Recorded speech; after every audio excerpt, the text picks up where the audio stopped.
السلام علیکم ورحمۃ اللہ وبرکاتہ۔ عزیز طلبہ، اللہ تعالیٰ کی ذات سے امید ہے کہ آپ خیریت سے ہوں گے اور آپ نے گزشتہ سبق سن لیا ہوگا۔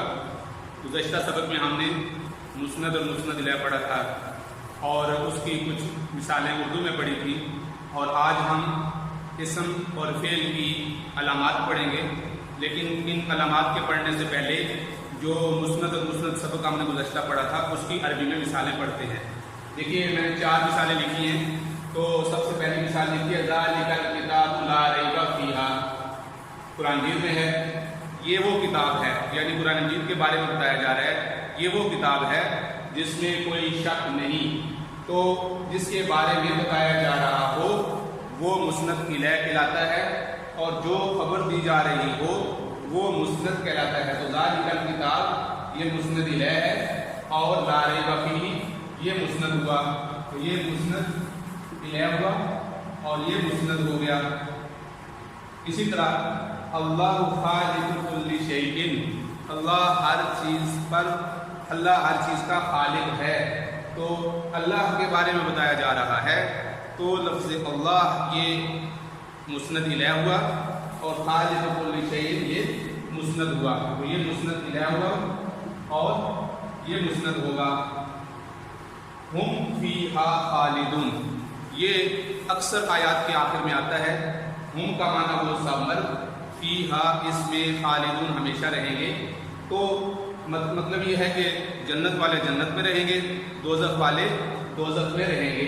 تو ہم ان کے بارے میں بتایا جا رہا ہے اور خبر یہ دی جا رہی ہے کہ وہ ہمیشہ رہیں گے۔ تو یہ مسند الیہ ہے، اور یہاں سے لے کر ہم فیہا خالدون یہ مسند ہے۔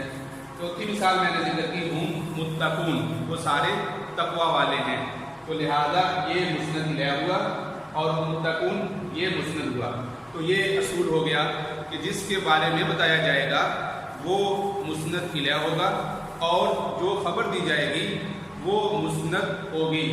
اور اسی طرح ہم یہ بھی پڑھ چکے ہیں کہ اسم مسند بھی بن سکتا ہے، مسند الیہ بھی بن سکتا ہے، جبکہ فعل صرف مسند بن سکتا ہے، مسند الیہ نہیں بن سکتا۔ اب ہم مسند اور مسند الیہ کی تعریف پڑھنے کے بعد اسم اور فعل کی علامات پڑھتے ہیں۔ اب اسم اور فعل کی علامات ہم پڑھیں گے، اور اسم اور فعل کی علامات اس وجہ سے پڑھیں گے تاکہ ہمیں لفظ دیکھ کر یہ پہچان ہو جائے کہ یہ اسم ہے یا فعل ہے۔ تو ہم اس کی علامات پڑھتے ہیں۔ تو سب سے پہلے ہم اسم کی علامات پڑھیں گے۔ اسم کی علامت پڑھیں گے۔ تو سب سے پہلی علامت جو ہے وہ اس کے شروع میں الف لام کا لگنا ہے، الف پلس لام۔ تو یہ بنے گا ال، یہ بنے گا ال۔ تو جس کلمہ کے شروع میں الف لام لگا ہوگا تو وہ اسم ہوگا، جیسے الکتاب، الکتاب، الکرسی۔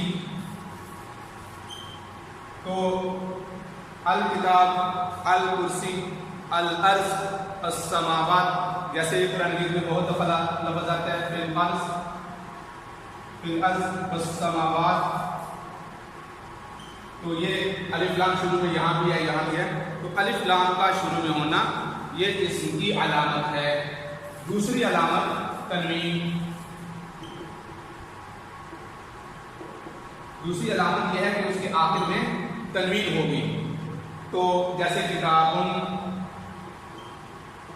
کتابن، کرسیون۔ تو یہ کتابن، کرسیون، تو یہ اسم کی علامت میں سے یہ بھی ہے، یہاں پر آخر میں تنوین کا ہونا اور شروع میں الف لام کا ہونا۔ اسی طرح یہاں پر بھی یہ شروع میں الف لام کا ہونا یہ اسم کی علامت ہے۔